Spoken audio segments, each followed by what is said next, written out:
kan minister thatak mai fel em mai ina thu soi kha ro pui khop mai kan mar tlang dung tan apoi mo zwala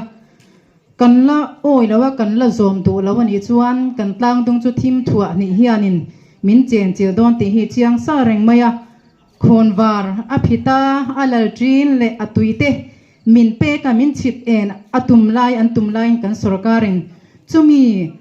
chu kan du tlat lawa kan lak du tlat lo chuan thim fa kan ni reng don ti kha achiang sa poi em a chu wangin tuna kan candidate pumal so ma hi kan tlang tung mar area le akho chung tan po hian eng chi chuak tu tur ani ti sia in lo vote theu turin ka som cheuni kan ram atidam leng ti ha kan sange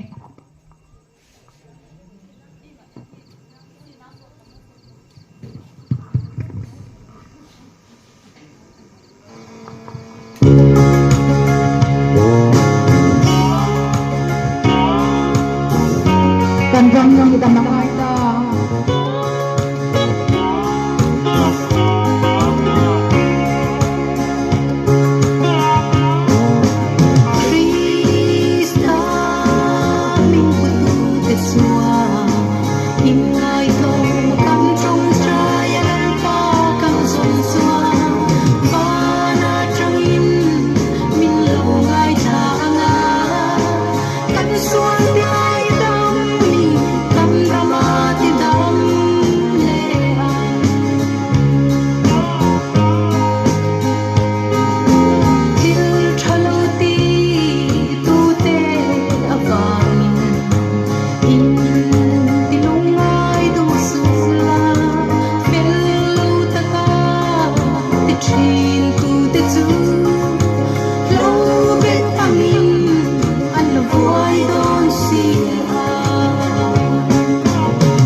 Mati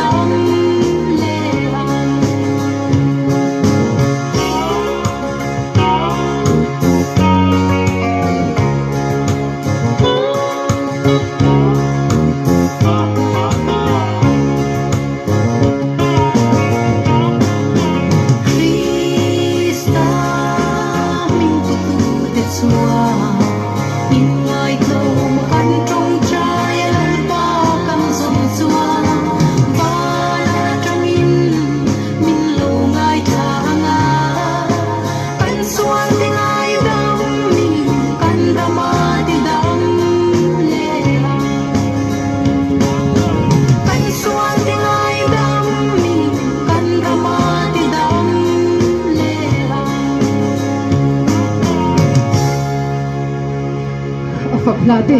lalpan mal min som sakro se kalome